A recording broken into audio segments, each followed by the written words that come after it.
Cool. Great. So I'm basically just going to give us like 2 or 3 minutes to allow people to join, and then I'll give a quick introduction and we can get started.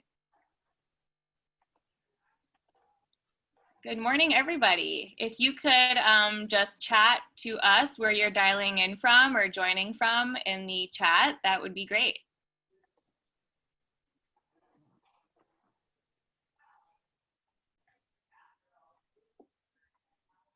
Scotland, cool. Seychelles, Canada, Malaysia, Mexico, Stockholm, Singapore, amazing. Copenhagen, welcome everyone. Welcome from Kenya. Very cool. Thank you so much for coming. This is so great, like 189 people. I love it.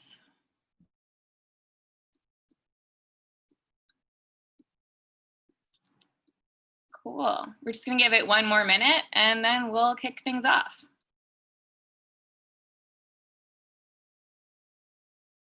Welcome from Brazil. Jamaica, very cool.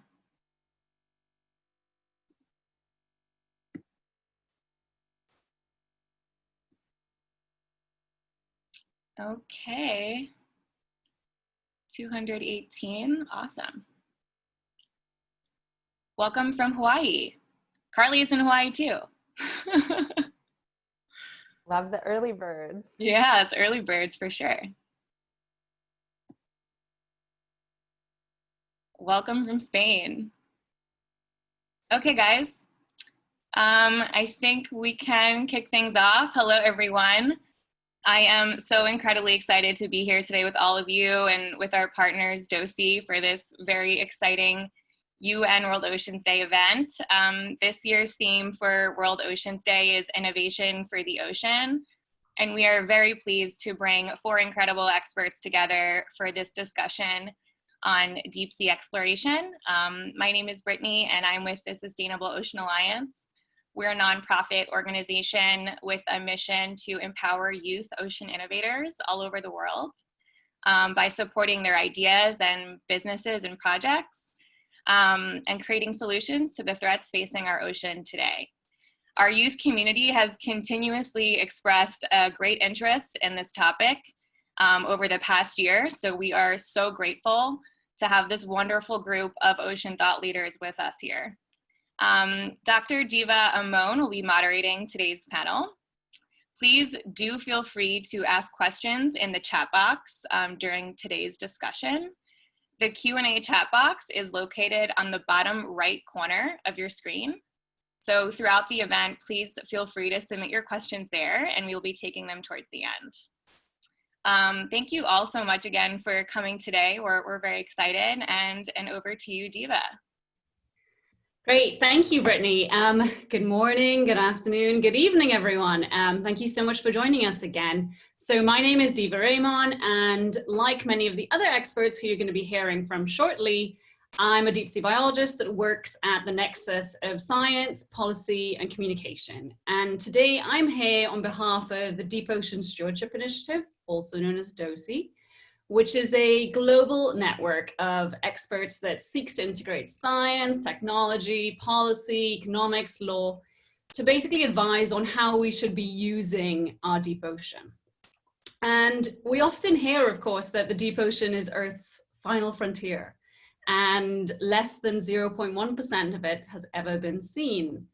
And of course, now our exploration is increasing more than ever, but that, of course, can lead to profound consequences if not done responsibly, given the mounting extraction and other use that we're doing to the deep ocean.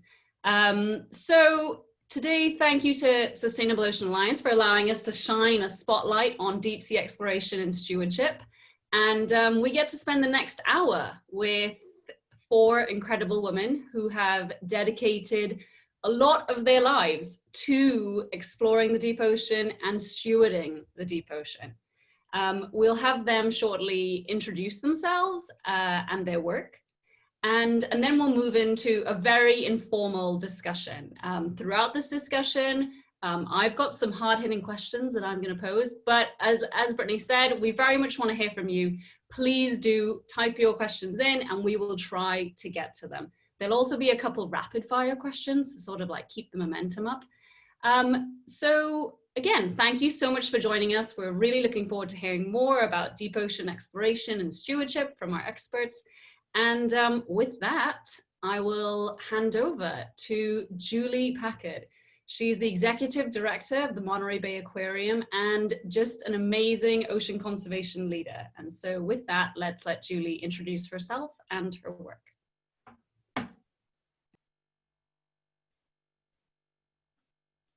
You're muted.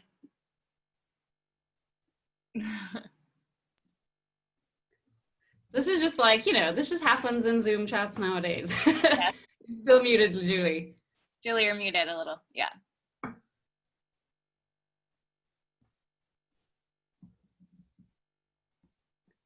Still muted.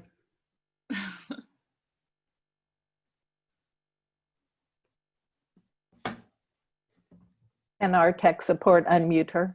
I was going to say, can we unmute her on our side? I'm trying. Just give us 1 second, everyone. We're just trying to resolve some technical issues.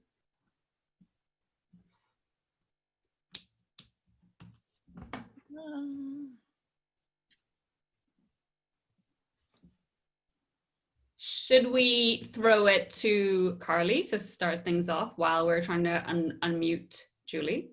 Yes, we can do that. Carlie, is that okay? Absolutely, no problem. Great. So Carlie is the Director of Marine Communications at Schmidt Ocean Institute. And Carlie, please go ahead. I would love to, thank you. Just making sure everyone can see my screen.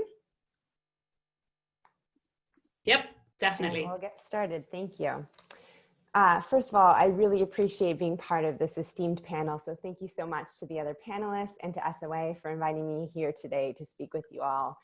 I want to start by looking at how technology and innovation has shifted how we do science and what we are able to see.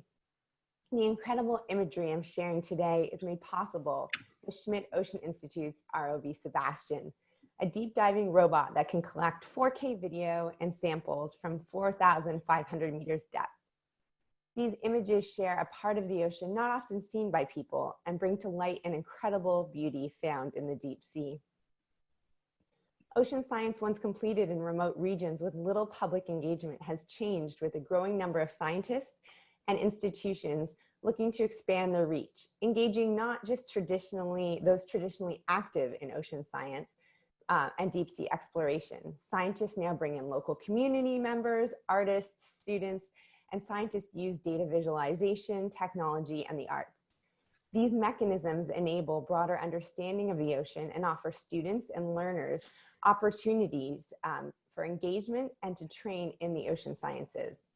The goals of these efforts are to make the public rethink the way marine science is being shared and break down some of those complexities often found in ocean science. While we have made steady progress in recent decades, if we were to accelerate the pace of deep sea science and understanding, we need to expand that global collaboration and maximize our work through the use of new technologies that increase efficiency and access. Scientific knowledge to drive change is key if we are going to achieve this impact. Ocean processes affect all aspects of our lives, and we in turn are learning how much humans are impacting the ocean. We are really at this critical point now where we are impacting the deep sea without truly understanding what those impacts might be. This is why it is so important to engage with people in the deep sea, and we can focus on this by catalyzing science when possible, advancing technologies, using new systems, and ensuring our science is informing policies, as well as management and contributing to broader protection of the ocean. The recognition of the importance of research and exploration is what Eric and Wendy Schmidt is why they established Schmidt Ocean Institute in 2009. SOI was one of the earlier philanthropic groups dedicated to this work and continues to be a year-round seagoing philanthropic research vessel.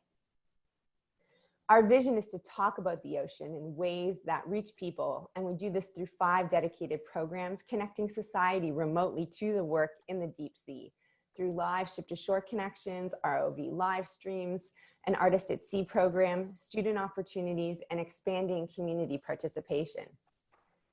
Building an informed appreciation for the deep sea is critical to continued exposure and strengthening stewardship and long-term commitment. Remote connections to science is a positive way to do this and achieves greater numbers. Here's a perfect example of how we can bring science to the masses. Earlier this year in April, we found a siphonophore, one of the largest species possibly in the world at 150 feet in length, and this was off the western coast of Australia. The discovery trended on Twitter, resulting in almost 4 million impressions, and was picked up by press in 30 countries in 21 languages. The discovery created a conversation around the unknown in the deep sea, and with all the technology allows us to do, how could we have missed such a big species? The curiosity and excitement of discovery such as these, or new seamounts, or ghost fish, or new corals, is an important one for creating conversation about connections and a way to understand what we have. Leveraging the tools of mass media with ocean stories will help to create a more informed public that will help to also enter our pop culture. In the context of the media, we can influence the agenda to identify what is happening in the ocean and what is relevant to society. And finally, I just want to highlight the way that the arts can also influence this. We have an Artist at Sea program that looks to expose artists to the amazing work being done on board of our research vessel. Like scientists, artists conceptualize and put together ideas in new ways. And we think that this cross-fertilization of disciplines helps to broaden awareness and the complexities of the ocean that we face today. We provide an expert platform for different disciplines, bringing together a cross-pollination of ideas. And we need to work outside of those traditional structures to increase diversity of those exploring. We see communications as a tool for doing this, to build interest and relationships with communities that have traditionally been underrepresented around the world and have sought this through our artist program, our student program, seeking to amplify the work of participants and use them as examples with their own local communities. So I'll stop there and see if we can pass it back to Julie. Thank you so much, Carlie. Those were stunning images. I mean, just a snippet of what I know you guys see as part of your exploration with the Falcor, and a lot of the themes that we're gonna hopefully get into in the discussion. So Julie, back to you, if that's okay. I am here, and thanks, Carlie. It's the work of the Institute, so awesome, and those images are just absolutely stunning. And that 150-foot long siphonophore, I mean, what a great thing to go viral. And isn't that possibly the longest creature on Earth that we've ever seen? That's what I've heard, and that's really my theme today. Is that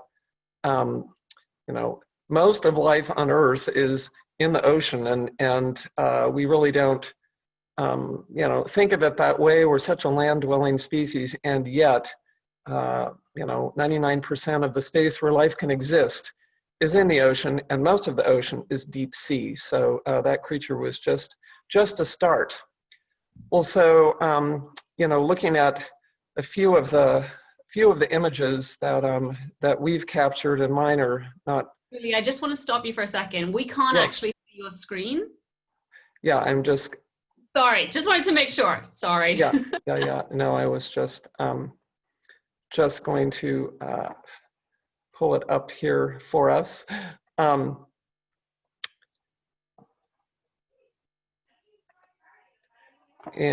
hold on a moment.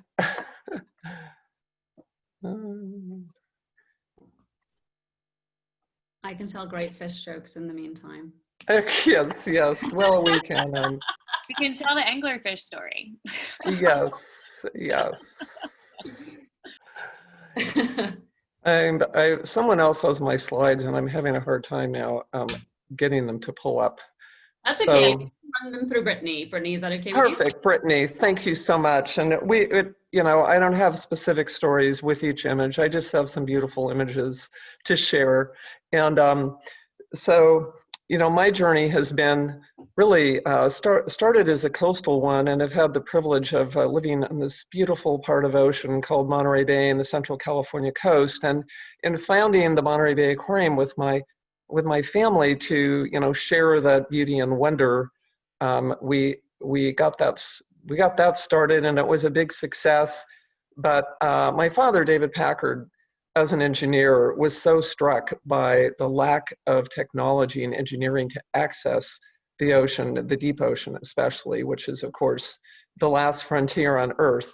And with that, we founded a dedicated research institute to understand the deep sea, but especially to put together teams of scientists and engineers to work together to develop the technology to get there. So the ocean is just full of life, and especially in the deep ocean, and all of the gelatinous animals, the soft-bellied animals like the bloody belly comb jelly here in my opening slide, is just a small snippet of really, you know, most of the life on Earth. And when we think about the top predators on the planet, we think about lions and tigers and bears, or maybe, you know, maybe perhaps bluefin tunas, and sharks. But in fact, you know, the most abundant predators are these gelatinous animals like this beautiful comb jelly, it's called.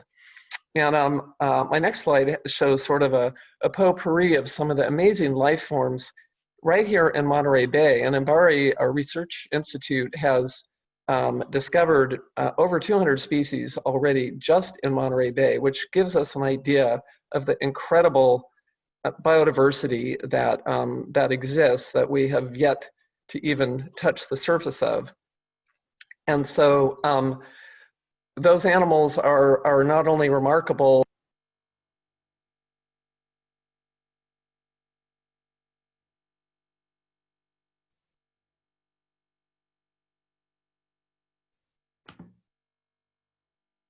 So Julie, I think we've lost your sound, unfortunately. You were brilliant up until a few seconds ago.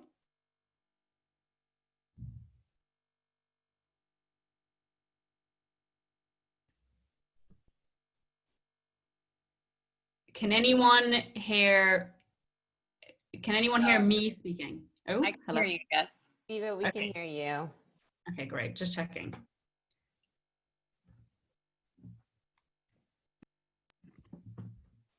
Julie, did you, I'm not sure, let's see.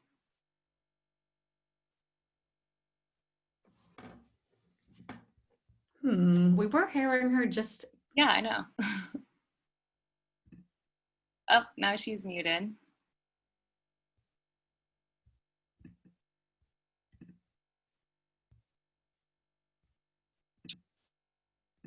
Can technical support unmute her? Yes, we are working on that. Unfortunately, with panelists, hosts and co-hosts are unable to. Okay, it looks like Julie is back unmuted. Unclear why the audio is not working. I think it's local.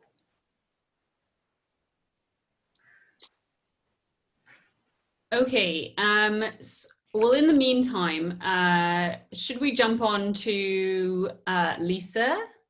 Because while we try to sort out Julie's sound. Diva, I have a note that says I can't share my screen while the other participant is sharing.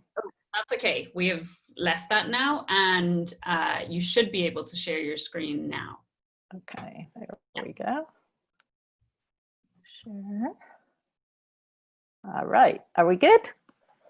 Exactly, brilliant, thank you. So I forgot to say, this is Professor Lisa Levin. She's an absolute deep sea legend based at Scripps Institution of Oceanography, and she's one of the founders of the Deep Ocean Stewardship Initiative, or DOSI. Take it away, Lisa.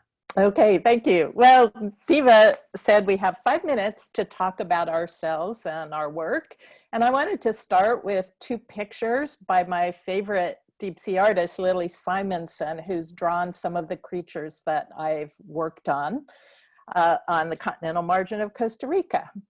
And I'm a deep sea biologist at Scripps Institution of Oceanography, but okay, now let's see if I can advance here.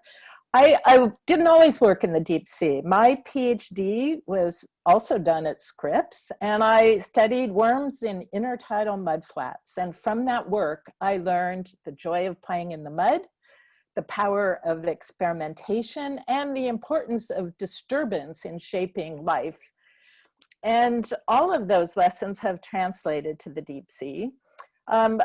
Many decades ago, Scripps also let me, at the same time I was working in mudflats, do a deep sea research project with Craig Smith. We studied colonization and disturbance in the Santa Catalina Basin. And that was really my very start in the deep sea.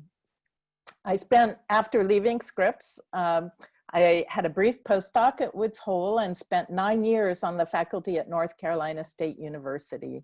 And there I began to study seamounts with funding from the Office of Naval Research. And in those studies, I discovered the wonders of xenophyophores, these amazing fist-sized giant protozoans that create habitat for lots of invertebrates. And just last year, we discovered that snailfish lay their eggs in xenophyophores. You can see them right here. Seamounts are amazing places. The scenery is truly awesome, and they are incredibly beautiful. And I've been studying them off and on for a long period of time. On one of my seamount dives in the late 1980s, I began climbing the flanks in the submersible Alvin, working with Karen Wiener and Lauren Mullenau. And as we moved through this amazing array of diversity and zonation, we came to the top where there was absolutely nothing. And this was my introduction to oxygen minimum zones. I sort of discovered them myself. Although they'd existed, I knew nothing about them. And then for the next 3 or more decades, I've been studying oxygen minimum zones, these low oxygen areas on continental margins all around the world, with wonderful collaborators from the US, Mexico, Chile, Namibia, India, Japan, and the UK. I've had opportunity to work with amazing people and look at this incredible scenery. Turns out really low oxygen reduces diversity but doesn't eliminate life. And we have all sorts of animals that actually can live at almost zero oxygen, such as here on the Costa Rica margin. But studying margins, I also ran into methane seeps. It turns out that there are areas with methane seeping out all along continental margins, and I've had the opportunity to work on them in a variety of places. And also just discover new seeps. I've been involved in the discovery of seeps in my own backyard in Del Mar, San Diego, and in Point Dume, Los Angeles, but also in New Zealand and in Costa Rica. And we found new habitats, new species, new ways of living. Over the decades that I've been working in the deep ocean, the ocean has been changing. When I started out, we asked basic science questions, and conservation wasn't on our minds. But over these decades, humans have begun to intervene in the deep ocean in all the different ways you see depicted here. And on top of all of the human disturbance, climate change is now superimposed. We know there's warming, acidification, and deoxygenation going on in the deep ocean. About 9 years ago, I had a sabbatical in Namibia where I saw the confluence of fishing and mining interests take place. And this led me to work with others to help found the Deep Ocean Stewardship Initiative. And Diva's already told you that this initiative, it's global. It seeks to bring together a variety of disciplines to help ecosystem-based management of the deep sea and to advise policymakers. And there are now 9 different working groups in DOSI. I've also become involved in helping to coordinate the Deep Ocean Observing Strategy, which integrates deep sea observing networks to try to provide the science that we need to help maintain the integrity of the deep ocean. And in closing, I'd just like to say I've had a great honor to work with an incredible diversity of students, of staff, and of collaborators. And it really does take a village to do deep sea science. So with that, I'd like to thank you all. Look forward to the rest of the conversation. Great, thank you, Lisa. That was wonderful. Again, so many things to touch on when we get into our discussion. With that, we're going to move on to our last introduction of the day. This is going to be from Dr. Lucy Woodall, who's not only a research fellow at the University of Oxford, but is also the principal scientist on one of my favorite deep sea projects, the Nekton project. So take it away, Lucy. Hi, Diva. Thank you. I'm just going to turn my video on now so you guys can see me for a few minutes, and then I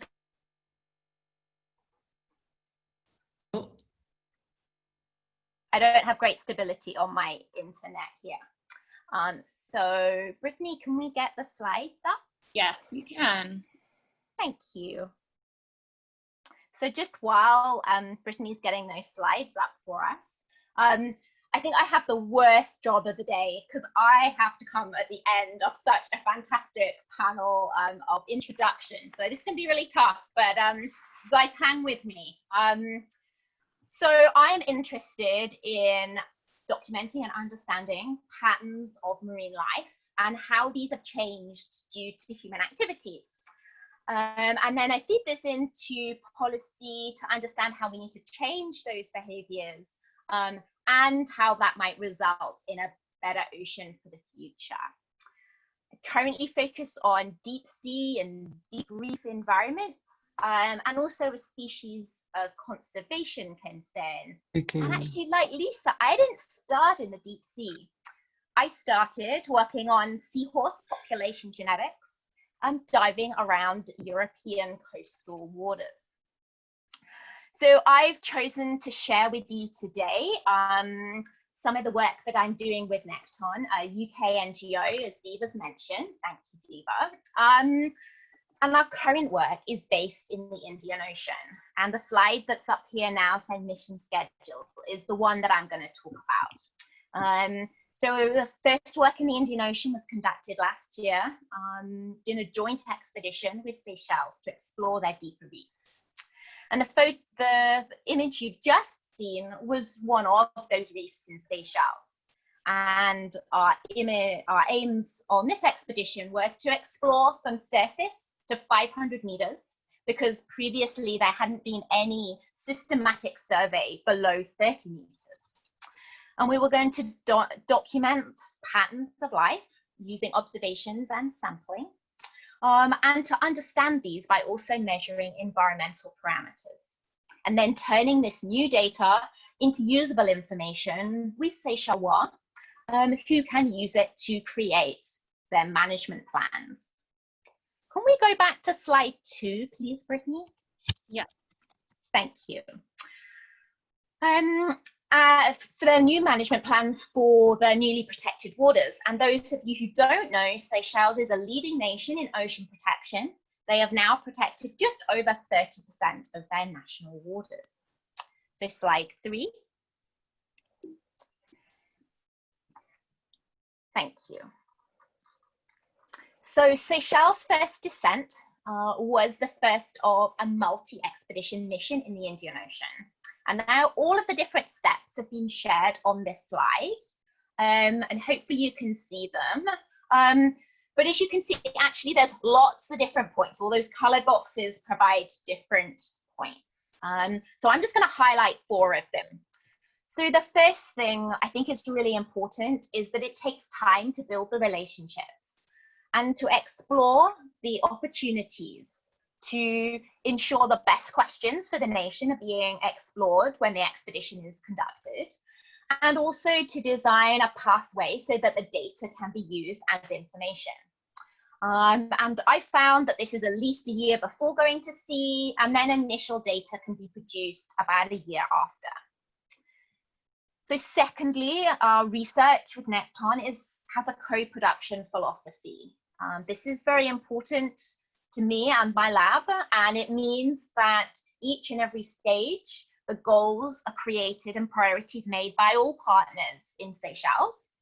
And this included as lead partner, the Ministry of Environment, Energy and Climate Change, but obviously with many others contributing. Thirdly, during the field phase, 10 Seychellois scientists joined the expedition, and we'll see them in a photo at the end. And each had their own research objectives. So they all had ownership of these projects, and those projects were jointly funded by Nekton and SECAT, the Seychelles Conservation, Climate and Adaptation Trust. Like many other expeditions, scientists on board help out with lots of different tasks, not just their own research. And this means they get to learn new skills as we go along. And in this last expedition, that also included opportunities to ride in the submersible, as well as talking to the media. And finally, on this last slide 3, there are post-expedition products, and these are designed to be specific and tailored to the needs of the nation. In Seychelles, this includes specific training workshops, a knowledge exchange symposium, highlighting the work of Nekton, but also the other amazing scientists and research going on in the region, field ID guides as well, making it easier for research in the future. And of course, initial results have been fed back to the management and the marine planning team in Seychelles. So on slide 4, we can go back to the expedition, and you can see from the photographs, there was many different pieces of equipment that were deployed and therefore data collected. And some of these are detailed on the slide. They include the submersible that's hanging there from the crane, but also much lower tech equipment like the nets being deployed and those to visualize the seabed that you can see on the screen there using multi-beam.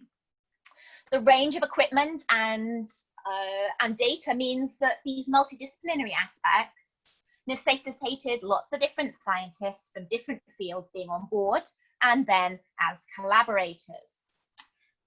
But on slide 5, we'll see that in addition to the science team, we also included government policymakers, ocean managers, an artist, a photographer, 3 media teams, and even in the bottom right-hand image, the president of Seychelles, who in fact did do some science and collected a coral sample for us.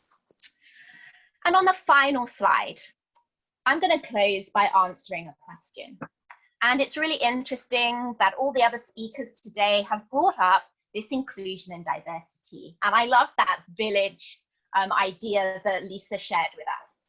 So I'm going to ask why the diverse team, and you can see the amazing team there on the deck of the ship. So this diverse team helps to ensure that the ocean is being discussed by different audiences and on different platforms. And I realized this very acutely when sitting across the table from President 4 after his dive, and he asked me to identify the fish and the corals from the pictures that he took. And then after that, he asked, so how did these change during the expedition? And that was him really getting to grips with the fact that this isn't one sort of large lump that's the same. There are so many different habitats, which we've seen the amazing pictures of today. And I could see for him that the deep underwater world was now real. And there was a real power to this new relationship with him and his ocean. Thanks, Brittany, for the slides. And I'm finished, Diva. Great, thank you, Lucy. Thank you to all of our speakers for those wonderful introductions. If you could all just unmute yourselves, because this is going to be really informal, and just feel free to jump in as we're going. And to everyone listening and watching, we apologize for all the technical difficulties. This is how it goes sometimes with Zoom. And hopefully, as we won't have any fancy media anymore, it'll just be pretty straightforward from now on. So we have 24 more minutes, so I'm just sort of gonna throw everybody into the deep end to begin with. Sorry, guys. So what did you expect? So looking at the past, it would be an understatement to say that exploration and scientific investigation have often ended up in some quite sad places. Given that, as we heard in the beginning, less than 0.1% of the deep ocean has ever been explored, how do we in the deep sea community learn from those past experiences? Who wants to kick that off? Come on, guys.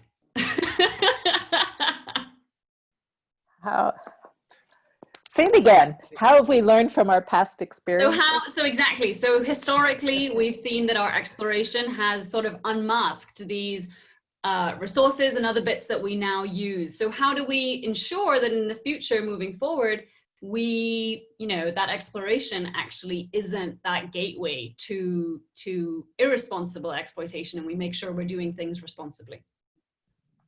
I'll jump in here just to see if my audio is working. Is it or not? It is brilliantly. Oh my goodness. Okay, well. That means you have to answer the question. No, I'll answer. I'll take a stab at answering the question. Of course, that is the key theme of our time together this morning, and it is a really difficult question. I mean, how obviously it starts with trying to get societies and policymakers' attention that we need to invest more in science and baseline understanding before we go messing around with these systems. And so that's easier said than done, as we know, and especially when it comes to seabed mining, where the whole governance structure is so opaque, and people don't. If you ask someone, how much of the ocean is slated to be mined and trawled and scraped, and who's in charge of those decisions, they really have no idea. On the other hand, I would say when it comes to another huge perturbation of the deep ocean and all of the ocean, which is fishing, we are making a lot of progress on that. And the reason is science and consumer action and business action and ultimately government action. So there's a hopeful example with seafood, and in terms of seabed mining, we're just beginning to try to get a grip on what to do. That's my take. Thank you, Julie. And I know, Lisa, part of DOSI's mandate is to try to, increase the responsible exploitation responsible use, of the deep ocean. Any thoughts? Yeah, well, to go back to the first question, I think the lessons from the past is that there's this incredible realm yet to be discovered, and that we haven't discovered most of the wonder that's out there, even though we have new discoveries coming every day. And it's really easy to damage this and change the deep ocean before we discover it. I mean, I was on a cruise with 9, where we discovered 9, the very first methane seeps off New Zealand, and every single one of them had been damaged by trawls. So we run the risk of really impairing the deep ocean and its services before we discover them. And so we really have to ramp up this exploration and discovery and look at what's there before we begin to exploit the resources and figure out how to use them. And we really have to figure out how to use them sustainably. Yeah, definitely. Anybody else want to add anything before I jump into a quick fire round? I would just jump onto that and add that showing that the deep sea is not void of life, because that is often a general assumption. And the more people see the incredible life and ecosystems that are there, the more understanding and the more protection people will want to make for these places. Absolutely. So we know that highly or fully protected marine protected areas are scientifically proven to address some of these threats that we've already touched on. Nascent threats like deep seabed mining, but also threats that are, exploitation that's currently happening, as we heard from Julie, fishing and climate change and so on. So quickly, you have 20 seconds each. If you could choose to implement a deep sea marine protected area anywhere in the world, where would it be and what would it protect? Starting with Julie. Well, I would say I actually took that question when you posed it to us, not just to apply to the deep sea, but, you know, I would say places that are in, you know, high biodiversity areas that are in pretty good shapes. The Southern Ocean, already we have some protected areas there. In the Ross Sea, I would go for more areas of that nature that are already under a lot of perturbation from trawling and deep sea fishing exploitation, and seamounts wherever they are, because they're amazing. Great, yeah, definitely the Southern Ocean around Antarctica experiencing some of the fastest change we're seeing for some areas of the planet. Lisa, do you want to jump in next? Okay, I would protect 30% of all continental margins. These are the areas that are vulnerable to humans for oil and gas exploitation, for fishing, for dumping waste. I mean, and they're not always charismatic. They can be with seeps and oxygen minimum zones, but they don't have to be. I think we should just protect a really big chunk of what we have out there. And they make food for us. Yeah. Those are some pretty good reasons. Lucy, and they bury our carbon. Yeah. If you haven't realized yet, everyone, the deep sea is incredibly important. Lucy, take it away. Yeah, thank you. Well, I haven't gone for a specific area as well. I've kind of gone on the same line as Lisa, because I think if I go for a specific area, we've already expressed that we don't know very much. So if we go for a specific area, we're going to miss stuff. It's important to have a network, make sure it's representative. But also this is done in consultation, because we need to have an area that's going to be appropriate for us to be able to manage in the future. Absolutely. Carlie. Well, it's hard to follow all that. I agree with all of that. You know, especially slow growth regions that we don't know a lot about, it's very important to protect. I wouldn't say one particular area, but I would also add, it's also important to protect the existing protections we have without getting too political. Absolutely, definitely. That's, you know, we know that deep marine protected areas are not as effective if they're not enforced, of course. So that is a really, really valid point. So I think we've already sort of wrapped ourselves into this world of deep sea exploration and stewardship. But as we've heard already, the oceans are changing more than ever, and we're being shown that business as usual just isn't working. So something that I found quite striking, especially through the work that I've been fortunate to do with DOSI, is how overwhelmingly female the world of conservation and stewardship can be. Do you think that this is a big issue moving forward? Who wants to just jump in? I can hear like, I mean, we have to recognize women have been conservation leaders. I mean, we have Rachel Carson, we have Jane Lubchenco, we have Sylvia Earle, and then in the deep sea, Miriam Siboe and Ruth Turner and Francois Guy and Cindy Vandover, and goes on and on. So I think we have a legacy, and I think it's our job now to bring in everybody else. Yeah. Anybody else want to add anything? But I think that's a perfect segue into our next question. I guess I would say, I mean, I don't see it as a problem. It's one of the few areas where women have actually, you know, gotten some traction and been able to show their leadership. So yeah, you know, the next step is bring everyone else in. Exactly. So, I mean, we've heard already from so many of your presentations, especially Lucy and Carlie's, but how, I mean, something that is so obvious in the deep ocean is because it's so resource intensive, so incredibly expensive, you need high-tech equipment. It, of course, means that a lot of the global population is shut out of deep sea exploration, and as a result, deep sea stewardship.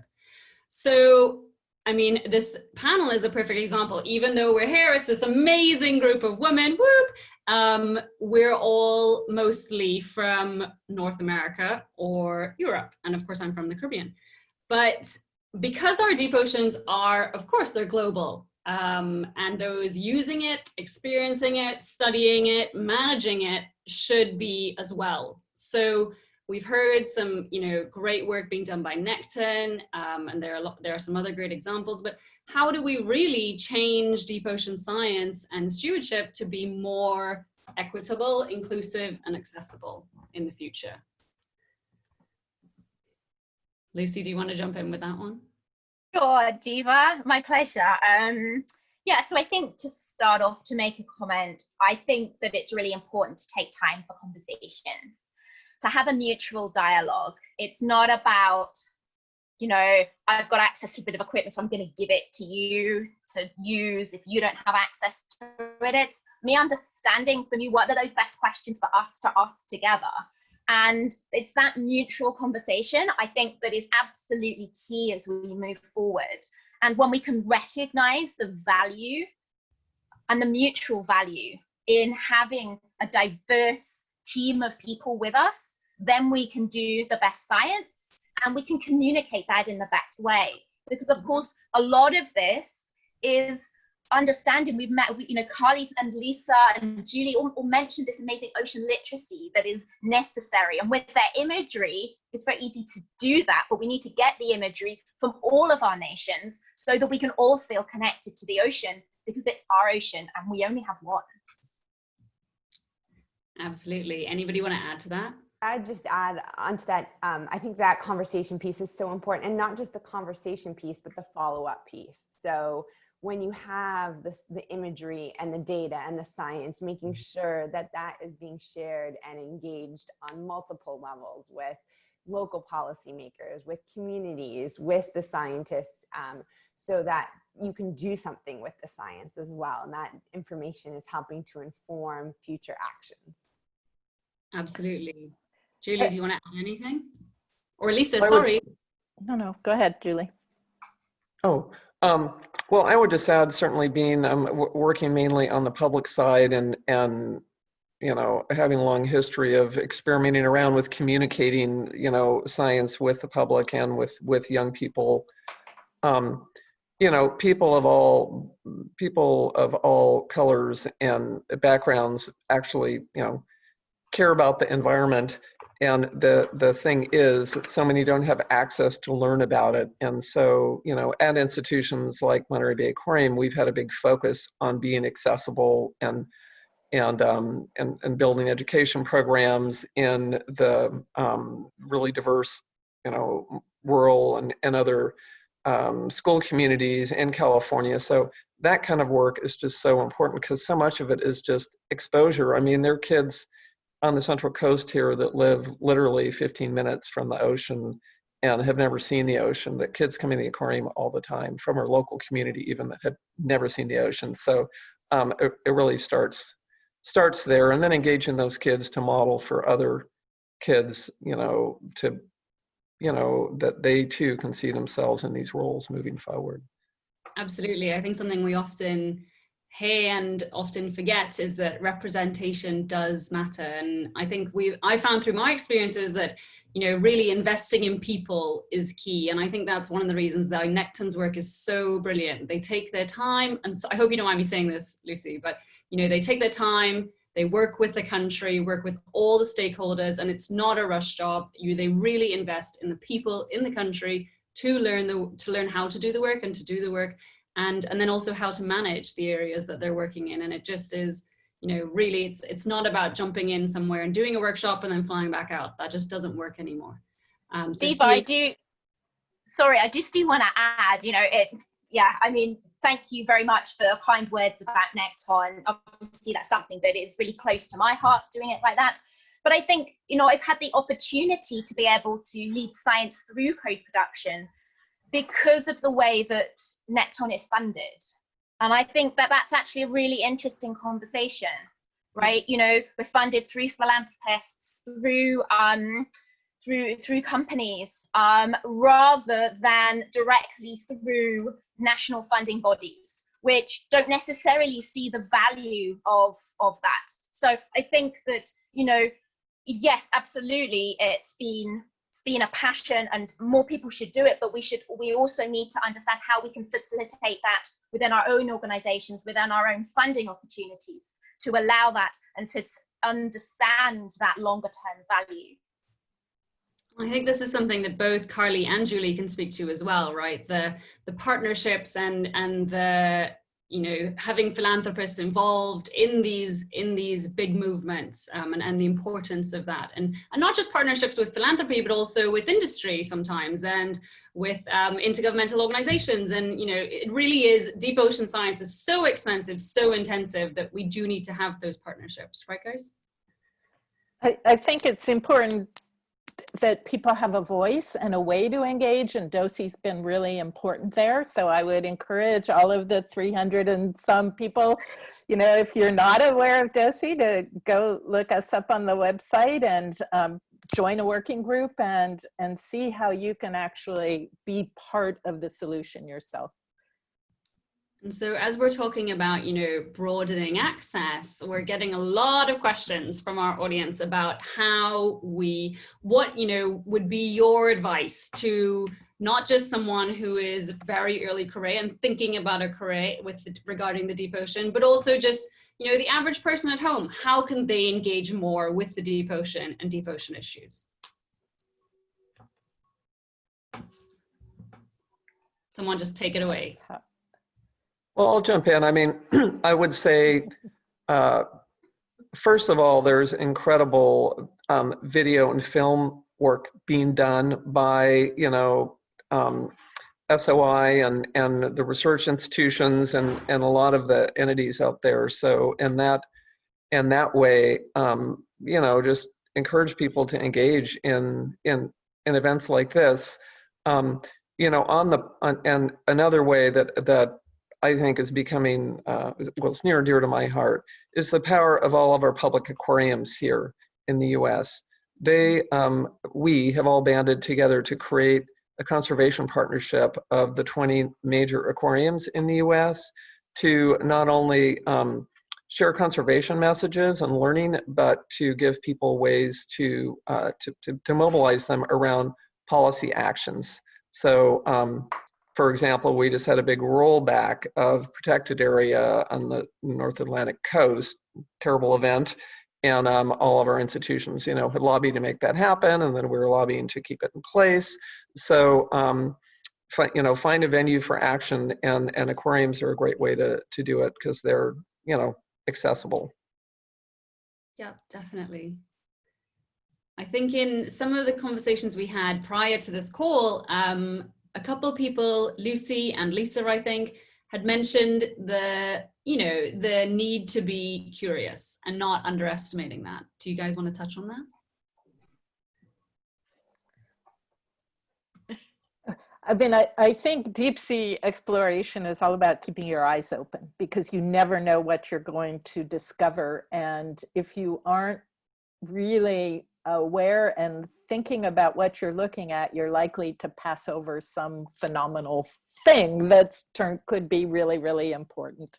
And, you know, in terms of solutions for people, there are probably solutions to climate change, to disease, to, you know, viruses, to everything out there in the deep ocean. And we need to have our eyes open and be able to make sure those solutions are there for us and for the next generations.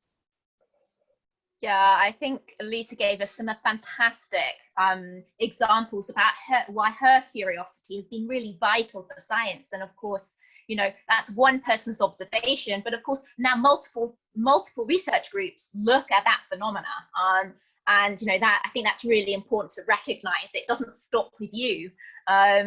And we can all be curious. We're talking about the deep sea today, but we can be curious in our backyards, down in the park, if we're lucky enough to have a wood next to us, a mountain to climb up, you know, of course, our oceans. So I think that curiosity goes along, but not just with being in the field, but then asking, so what, why? And if we can ask those types of questions, then that really helps make sure that the results that we're getting and the people we're talking to, the conversations we're having, are so much more powerful, because we can go, what does this actually mean? Let's come together. Let's talk about it from our different viewpoints, our different lenses. And I think that really, you know, we've spoken about it before, about that diversity, but it really comes back to that. We're looking at all of these different opportunities with our different lenses and different experiences. to try and understand what's out there, but also to solve some of the world's most pressing challenges. I would just add to that too, in that we're in an information revolution. I mean, everything is out there. So it is the most amazing time to be curious. You can learn about everything. And curiosity is not just for scientists, it's for everybody to engage in and learn and know. And, you know, there are so many opportunities to do that now, whether it's in your backyard or across the world, we're able to share what we're finding on a global scale. And so Carlie, is Schmidt diving now? They're at sea now and streaming their expeditions live so that anyone, anywhere in the world, once you have an internet connection, can watch, right? Absolutely, and you can watch after the fact as well. We hold our dives in perpetuity on YouTube, and we had the fortune to have the only live stream from the ocean yesterday for World Ocean Day, which was really exciting. So you guys are exploring off Australia right now, right? Yeah, we're in the Coral Sea Marine Park. Yeah, and there have been some amazing sights from that expedition. If you have not checked them out yet, you definitely should, including, you know, live nautiluses, which is just the creme de la creme of deep sea things, I think. So we've had a lot of questions come in, and I guess I just wanted to, we're coming down to the end of our conversations, and wanted to sort of leave everybody with a little bit of, apart from, you know, how inspiring this has been already, just amp up that inspiration factor a whole bunch by just giving you all the opportunity to end with what has been your most jaw-dropping moment during your deep ocean exploration career or ocean exploration career. Who wants to start? Oh gosh.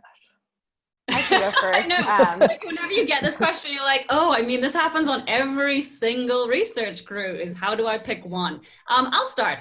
I think, as I said, there are so many, but one of the most special ones for me was my first research cruise, which was in the Caribbean, my deep sea backyard. So that was just a bonus. But it was in the Cayman Trench, and we were looking for the world's deepest hydrothermal vents, which are these incredible sort of hot springs on the seafloor. You saw some in Carlie's presentation. And that moment for me as a very young person taking part in a research cruise that I'd never done before, that moment when those vents came on screen was pretty special.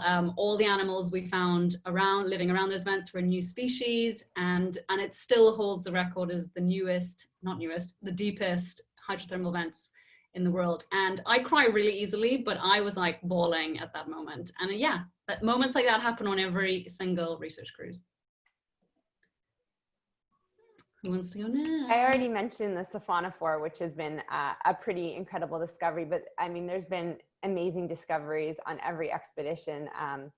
With Dr. Levin, your cruise that you went on 2 years ago on Falkor was very memorable. Last year, that underwater lake, hydrothermal vent lake, upside down lake, was pretty incredible. I would say quite recently, the most amazing is being able to share it with my 2.5-year-old son and watching those live streams and seeing his reaction to all of the discoveries being made. And for me, that's the most rewarding thing that I do. Lucy, Lisa, Julie. Okay, I have 3, but they're going to be really quick. But of course, it has to be the first time I went down in a submersible, leaving the surface, leaving the heat, going down into surface waters, down into the depths. But I just had a little extra on that one because it was in the Sargasso Sea, and I had a little Sargasso fish follow us down into the depths. So it was just like this creature from the surface was coming down with me and showing their planet to me. And that was really special. Yeah, I was crying too.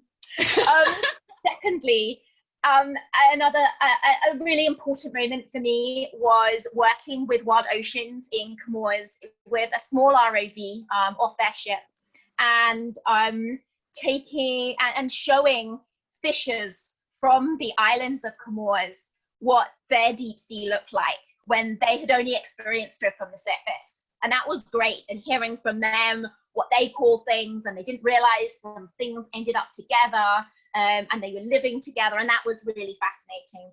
And I think finally it's seeing those changes that your research can empower others to make. Definitely. I promised you they were quick. But they were wonderful, all of them. Julie, Lisa? I mean, I love them all. I mean, I've never had an expedition that hasn't been incredibly awesome and full of discovery. So, I mean, my first Alvin Dive, 1980, that was in the Santa Catalina Basin. That was amazing. I saw a whale bone. We hadn't discovered, you know, dead whales and their, you know, what they mean in the deep sea yet. My deepest dive was almost 4,500 meters off Alaska. That was awesome. Methane seeps at the greatest depths. You know, big impressions, piles of trash off Costa Rica at 3,000 meters. I mean, maybe you've seen some of those pictures. I mean, there's too many, you know, to say, but every cruise, every dive makes a big impression on me. Definitely. Julie, you have the final say. Oh, yes. Well, I have a bit of a different lens. All these wonderful speakers here on the panel have all these incredible, you know, research experiences. And of course, I've dedicated the past few decades of my life to working on what I like to call the most bizarre species on Earth, which is the human.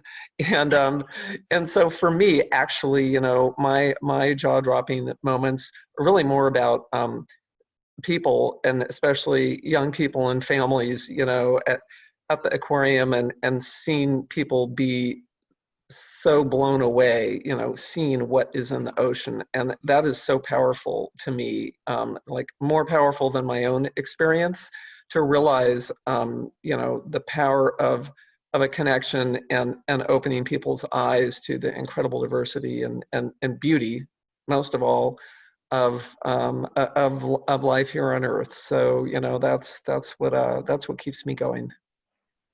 Thank you, Julie. Thank you, everyone. So I think, you know, it's not just the beauty of our oceans and our deep oceans, but it's also the importance. And we hope that we've really conveyed how important it is to keep exploring, but at the same time to keep managing and stewarding our oceans. And hopefully it's something that we can do better in the future. Anyone want to leave any final words before we ask Brittany to close up? I actually have a final word I totally neglected to mention. The coolest thing that we're working on here in Monterey Bay is a deep sea exhibition. And so everyone needs to get ready for that, opening in 2022 with actual live animals that have been collected and will be interpreted, you know, along with the threats to the deep sea. So that'll be a first in the US. Very exciting. Yes, and if you haven't been to the Monterey Bay Aquarium, I mean, highly recommend. It was already amazing, but now that it's going to have the Deep Ocean exhibition, I mean, really, just can't top that. Anybody else? And if not, Brittany, do you want to? I just want to thank everybody for participating. It's been wonderful. I've got an hour of all of your times to ask you incredible questions and chat with you while 300 people watch. And I'm really grateful that you guys took an hour to do this today. Thank you, Diva. Yeah. Thank you, Diva. Thank you, Julie, Carlie, and Lucy. We're so excited to have you all here today. And we actually will have this recorded on our Facebook page and also on our YouTube page for anybody who wasn't able to make it. So you can view that after today's discussion. But on behalf of Sustainable Ocean Alliance, this has been amazing, and thank you so much for all of your time. I'm so grateful. Great. Thanks again. Yay. Thank you everyone for watching. And as Brittany said, find it on all the social channels as well as Facebook. And thanks again for tuning in.